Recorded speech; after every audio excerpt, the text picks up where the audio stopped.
I've been with my husband Mark for 8 years, married for 5. We're both 29 now. And when we first got together, I was finished up with my MBA while working part-time at a marketing firm. Mark's family is pretty traditional. His mom, Hannah, has been a stay-at-home mom since she had his older sister, Katie, and his dad worked in construction until he retired last year.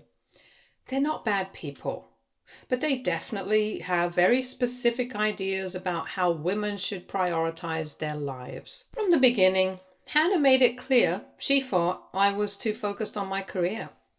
She'd make little comments about how I was always running around with work stuff, instead of taking care of Mark properly. When I got my first promotion, about 6 months after we got married, she actually told me that wives who put their jobs before their husbands usually end up divorced. I tried to laugh it off, but Mark could see I was bothered. He talked to her about it, and she backed off for a while. Katie, who's 2 years older than Mark, got married to her high school boyfriend Tom about a year before Mark and I tied the knot. She'd always been the golden child, got married young, immediately started trying for kids, worked part-time at a daycare because Hannah said it was good practice for motherhood. Hannah was constantly holding her up as an example of how a woman should be. Katie seemed to eat up the attention and would often join in on the subtle digs about my priorities. The fertility issue started about 2 years into our marriage. We'd been trying for about 8 months with no luck, so I went to my gynecologist for a checkup. She ran some basic tests and referred me to a reproductive endocrinologist when everything came back normal, but we still weren't conceiving.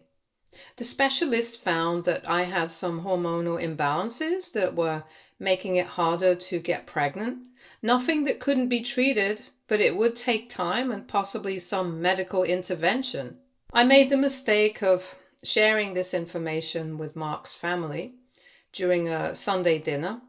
I thought they'd be supportive, maybe offer some encouragement. Instead, Hannah got this look on her face like she'd been proven right about something she'd suspected all along. She said maybe this was a sign that I needed to reevaluate my priorities.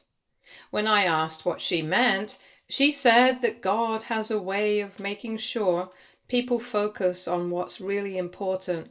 And maybe if I spent less time climbing the corporate ladder and more time preparing to be a mother, things would work out naturally. Katie jumped right in, agreeing with her mom. She said she'd read articles about how stress from demanding careers can affect fertility, and maybe this was my body's way of telling me to slow down. She suggested I should consider taking a step back from work, maybe go part-time or find something less stressful. When I pointed out that I loved my job and we needed my income, Hannah said that couples always figure out how to make it work when they put family first. Mark defended me in the moment, but I could tell he was uncomfortable with the whole conversation. Later that night, he admitted that maybe there was something to what they were saying about stress. He wasn't suggesting I quit my job, but maybe I could talk to my boss about reducing my hours or taking on fewer high-pressure projects. I was hurt that he seemed to be buying into his family's narrative, but I also knew he was just worried about me and wanted to help however he could. The comments didn't stop there.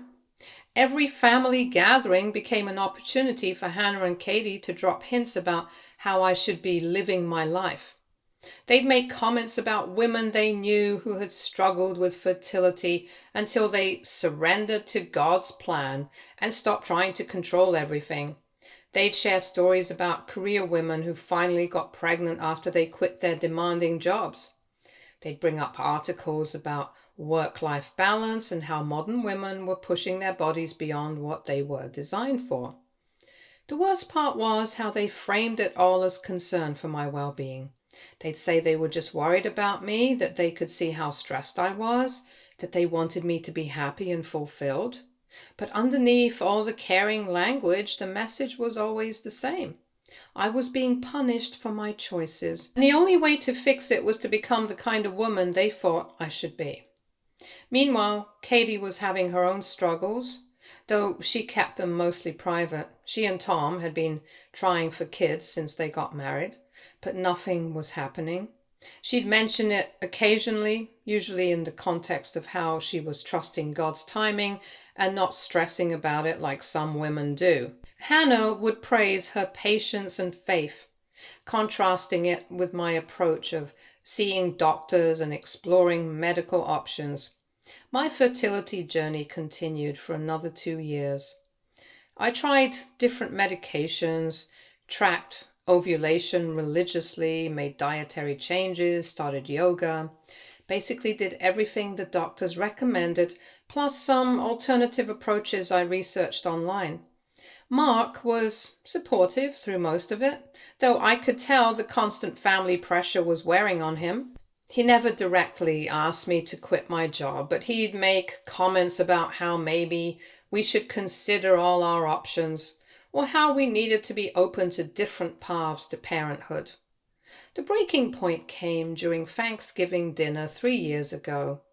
I just had another failed cycle after a round of fertility drugs that made me feel absolutely awful. I was emotional and exhausted, and when Hannah started in on her usual speech about how I needed to trust God's plan, I finally snapped. I told her that my medical condition wasn't a divine punishment for my career choices, it was just biology, and that her constant judgment wasn't helping anyone. Katie immediately jumped to her mom's defense, saying I was being disrespectful and that maybe if I was more open to guidance, I wouldn't be so bitter about my situation. Mark actually stood up for me that time, telling his mom and sister that they needed to stop making my fertility issues about my job. Hannah got teary and said she was just trying to help, that she loved me and wanted me to have the family I deserved. Katie said she was disappointed in how I was handling everything, that she'd been praying for me, but it was hard when I was so resistant to looking at the bigger picture. At that dinner, I decided to limit my contact with Mark's family for a while. I was tired of defending my choices and my worth as a woman based on my ability to get pregnant. Mark wasn't thrilled about the tension, but he understood why I needed some space. We focused on our marriage, our individual healing, and working with our fertility specialist without the constant commentary from his family. About 6 months later, something shifted. I'd been working with a new doctor who adjusted my medication protocol, and I'd also started seeing a therapist to deal with the emotional aspects of infertility. I felt more centered and less desperate than I had in months. Mark and I were communicating better, and even though we were still trying to conceive, we were also talking seriously about other options like adoption or even the possibility of remaining childless. Then last spring I found out I was pregnant, and we were cautiously excited. Didn't tell anyone for the first few months because we'd been disappointed so many times before. But everything looked good at the early ultrasounds, and by the time I was in my second trimester, we felt ready to share the news. Around the same time, we found out through Mark's dad that Katie and Tom were getting divorced. Apparently their marriage had been struggling for a while, partly because of their fertility issues, but also because of other compatibility problems that had gotten worse over time. During the divorce proceedings, Katie had some medical tests done as part of dividing up their health insurance and medical debt, and that's when she found out she had some serious reproductive issues that would make it nearly impossible for her to conceive naturally, and very difficult even with medical intervention. Hannah was devastated about Katie's divorce and her fertility diagnosis. She kept saying she didn't understand how this could happen to Katie, who had done everything right, who had put family first, who had trusted God's timing. She was looking for someone to blame. Tom's family had a history of fertility issues. Maybe Katie was too stressed about the divorce. Maybe the doctors were wrong. When Mark and I decided to announce our pregnancy at a family dinner, I'll admit I was feeling a little vindictive. I spent years listening to Hannah and Katie tell me that my fertility problems were essentially my fault, that I was being punished for my choices.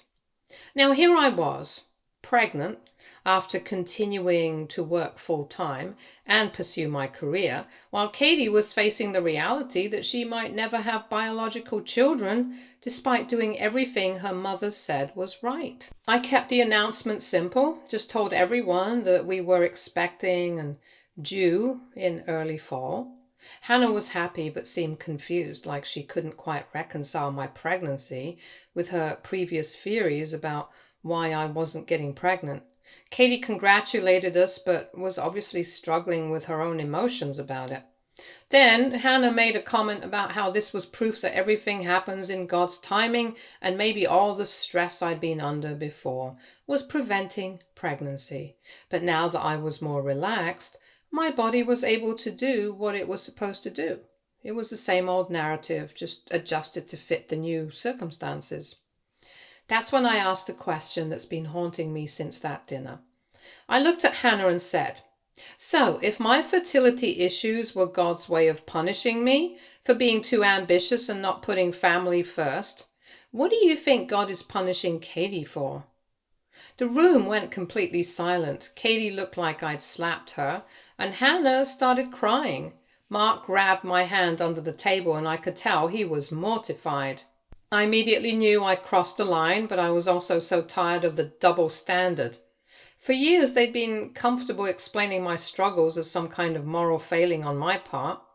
But when Katie faced similar issues, suddenly it was a tragedy that made no sense, something that happened to someone who didn't deserve it. Katie left the dinner early, and Hannah told Mark later that she was hurt and disappointed in me for being so cruel. Mark has been trying to stay neutral, but I can tell he thinks I went too far.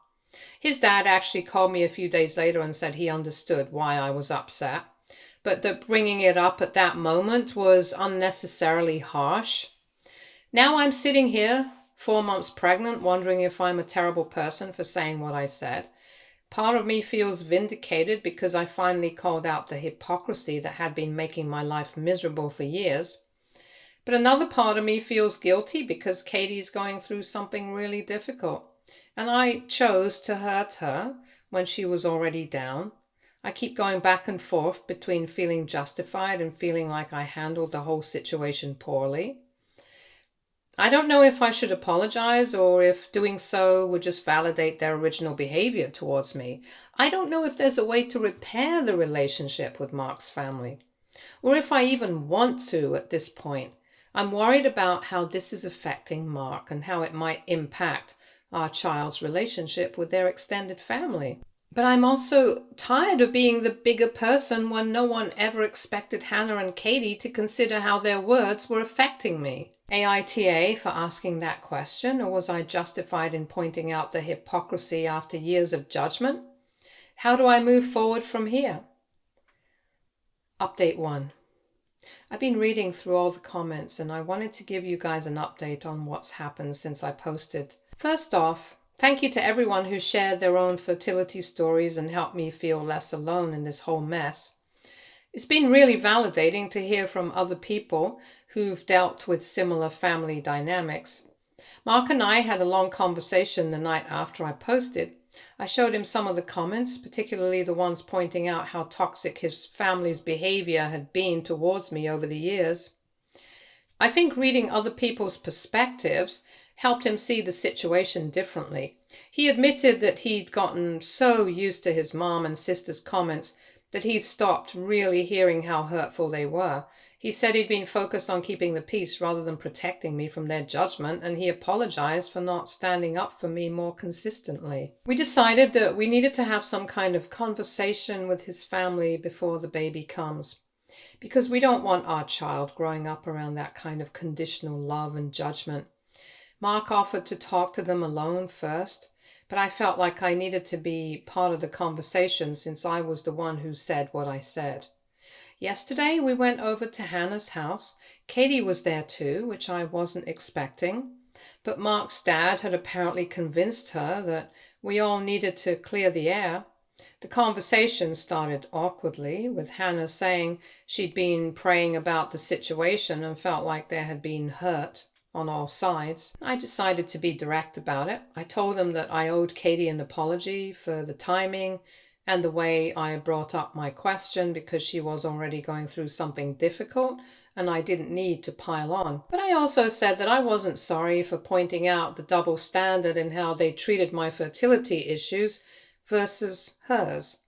I explained how their comments over the years had made me feel like I was failing as a woman and how it had added unnecessary stress and guilt to an already difficult situation. Katie actually started crying and said she hadn't realized how often she and Hannah had made these kinds of comments or how they must have sounded to me. She said she'd been dealing with her own insecurities about not getting pregnant, and maybe she'd been participating in the judgment because it made her feel better to think there was something I could control about my situation, whereas she felt completely helpless about her own. Hannah was more defensive at first. She kept saying that she'd only been trying to help and that she'd seen other women in our church who had struggled with fertility and then gotten pregnant after making lifestyle changes. Mark pointed out that even if she believed that was true, constantly bringing it up wasn't helpful and had been hurtful to me. He also said that the way they'd framed my fertility issues as some kind of divine punishment was not okay, regardless of their intentions. The conversation went on for about 2 hours. There were tears, some raised voices, and a lot of things that probably should have been said years ago. In the end, Hannah agreed that she'd been too focused on trying to fix my situation instead of just supporting me through it. Katie apologized for joining in on the judgment and said she'd been reflecting on how competitive and insecure she'd been feeling about my career success, which had probably influenced how she talked about my fertility struggles. We're not completely back to normal. I don't think we ever will be, but it feels like we're in a better place than we were a week ago. Hannah asked if she could throw me a baby shower, which honestly surprised me. I said yes, but that I wanted it to be low-key, and that I didn't want any comments about how this pregnancy proves anything about my previous struggles or my current lifestyle choices. Katie and I also talked privately for a few minutes before Mark and I left. She told me that she's starting counseling to deal with her fertility issues and her divorce, and that she's realized she needs to figure out who she is outside of her mom's expectations. She said my question at dinner had been harsh, but it had also forced her to think about how unfair it was that they'd been so quick to blame me for my situation while treating hers like a random tragedy. I'm still processing all of this, but I feel cautiously optimistic that we can have a healthier relationship going forward.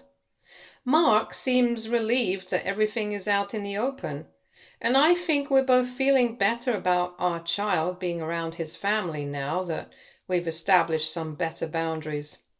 The pregnancy's going well, by the way. I'm feeling good and trying to enjoy this experience after waiting so long for it.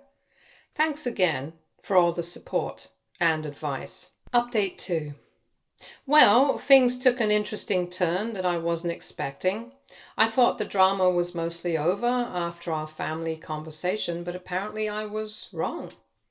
2 days ago, I got a call from my sister-in-law, Sarah, who's married to Mark's younger brother, David. David's 26 and Sarah's 25, and they've been married for about 2 years.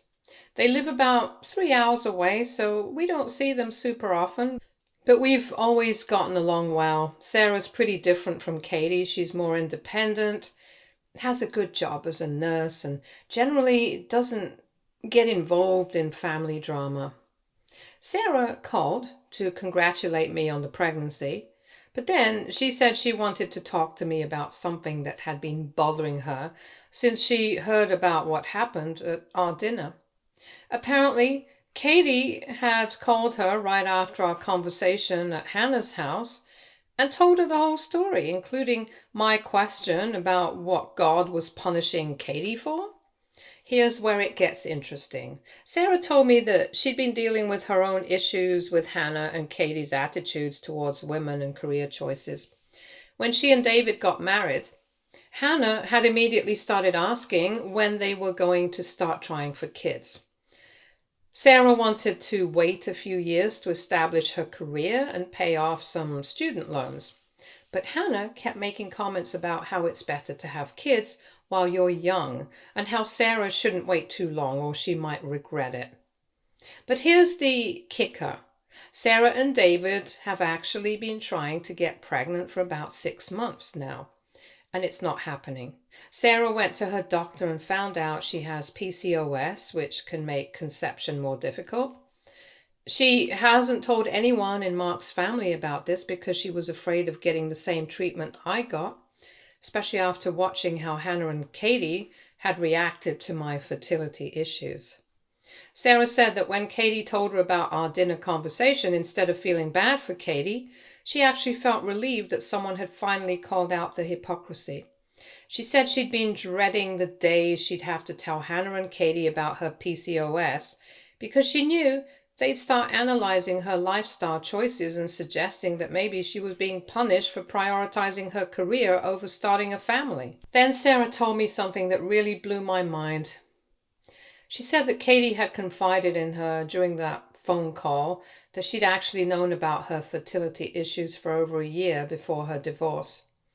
Katie had been seeing a specialist secretly and had gotten the diagnosis that she'd likely never be able to conceive naturally, but instead of telling anyone or dealing with it openly, she'd kept it hidden and had actually gotten more aggressive about judging other women's reproductive choices.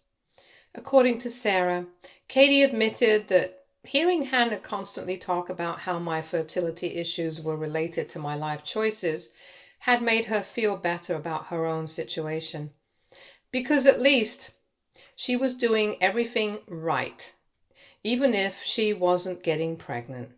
Katie had basically been using me as a scapegoat to avoid confronting her own fears about her diagnosis.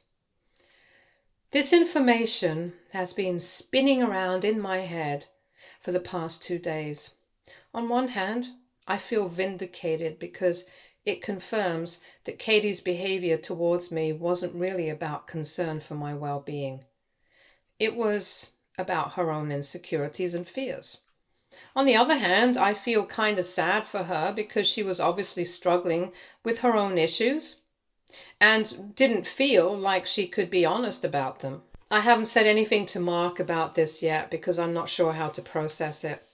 Part of me wants to confront Katie about the fact that she was essentially using my pain to make herself feel better while hiding her own diagnosis. But another part of me thinks that would just create more drama, and maybe the conversation we had at Hannah's house was enough to change the dynamic going forward. Sarah asked me if I thought she should tell Hannah and Katie about the PCOS, and I honestly didn't know what to advise her. I told her that it's her choice whether to share that information, but that if she does decide to tell them, she should be prepared for them to start offering unsolicited advice about her lifestyle choices based on how they treated me. I also told Sarah that if she needs support dealing with her fertility issues, I'm here for her.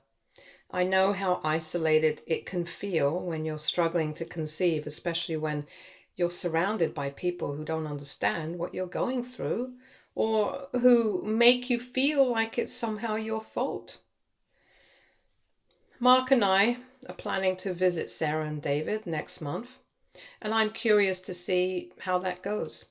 I feel like Sarah and I have bonded over this shared experience of dealing with Hannah and Katie's judgment, and it's nice to have an ally in the family who understands what I've been going through.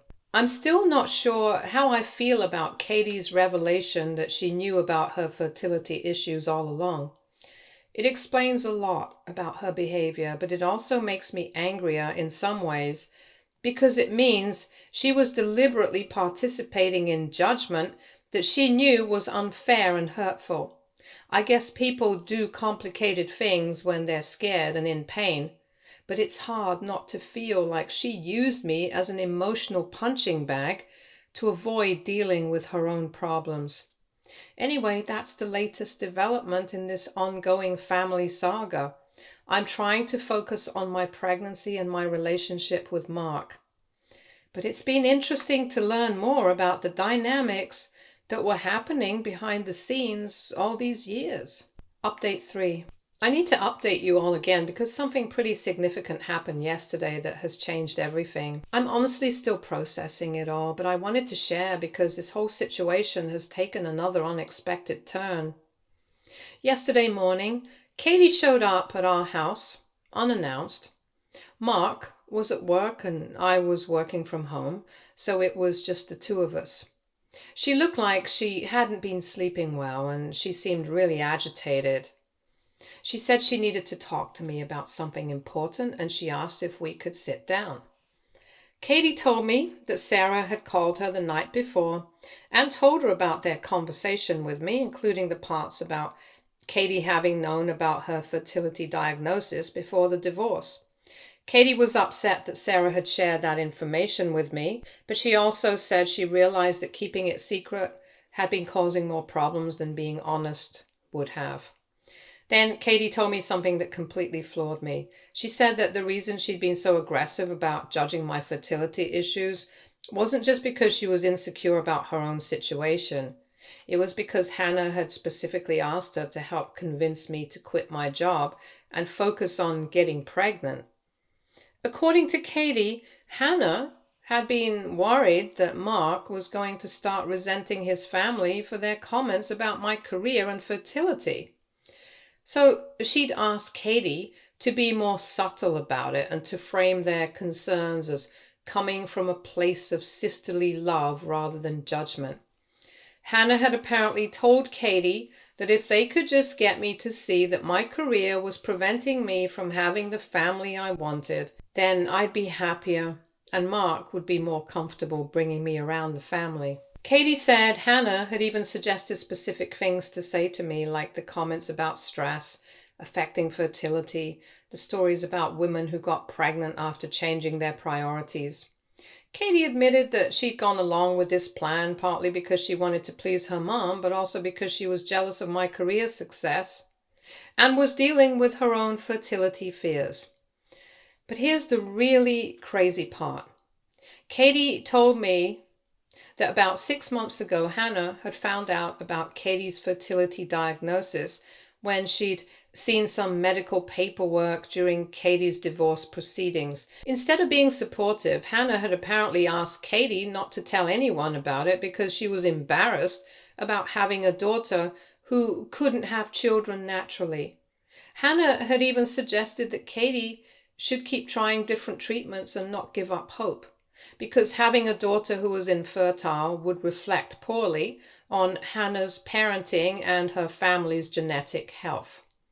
Katie said that Hannah's reaction to her diagnosis had been devastating and it had made her realize how conditional her mother's love and approval really was. She said she started to understand how awful I must have felt all those years when Hannah was constantly judging my choices and suggesting that my fertility issues were somehow my fault.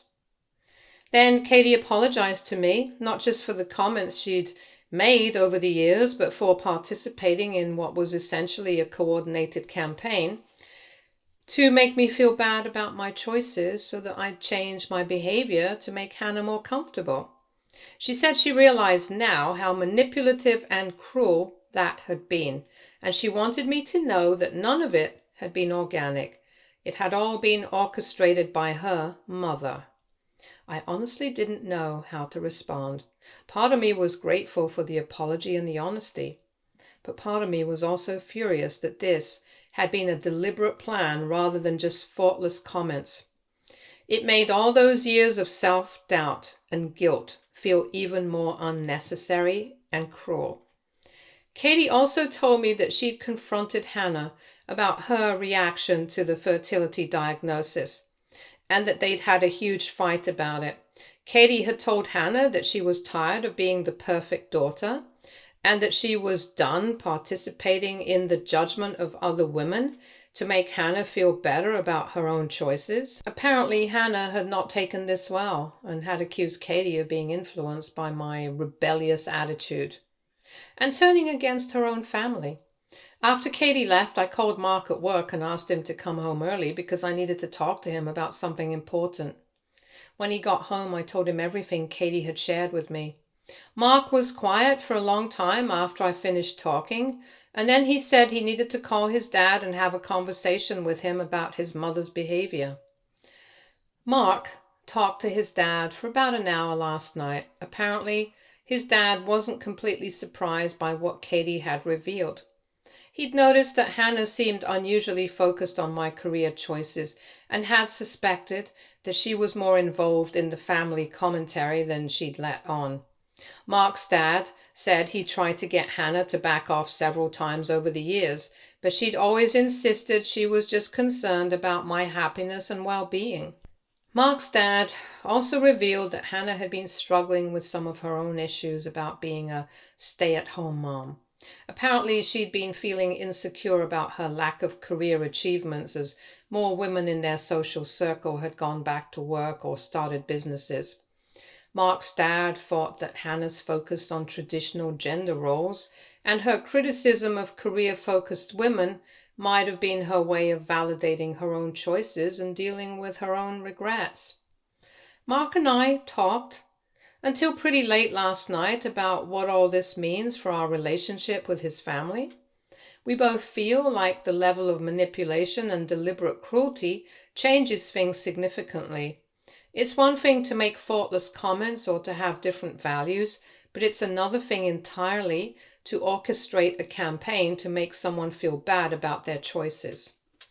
We've decided that we need to have another family meeting, but this time we want Mark's dad there as a mediator, and we want to address Hannah's behavior directly rather than just trying to smooth things over. Mark said he's not comfortable having our child around Hannah until she acknowledges what she did and commits to changing her behavior. I'm honestly feeling a lot of different emotions about all this. I'm glad that the truth is finally coming out, but I'm also angry that I spent years doubting myself and feeling guilty about choices that were perfectly reasonable. I'm grateful to Katie for finally being honest with me, but I'm also hurt that she participated in hurting me for so long, even if she was being manipulated by her mother. Most of all, I'm relieved that Mark is fully in my corner now and that we're united in setting boundaries with his family. I feel like we can protect our child from this kind of toxic behavior and create a healthier dynamic going forward. The pregnancy is still going well, by the way. I'm about 5 months along now, and we found out last week that we're having a daughter. I keep thinking about how I want to raise her to be confident in her choices and not let other people's insecurities and manipulations make her doubt herself. I guess in some ways, going through all of this has prepared me to be a better mother and to protect my daughter from the kind of conditional love and judgment that I experienced from Mark's family. I'll probably update again after we have the family meeting with Mark's dad. I have a feeling there's still more to this story that needs to come out before we can really move forward. Stay tuned for more stories from our girl relationships.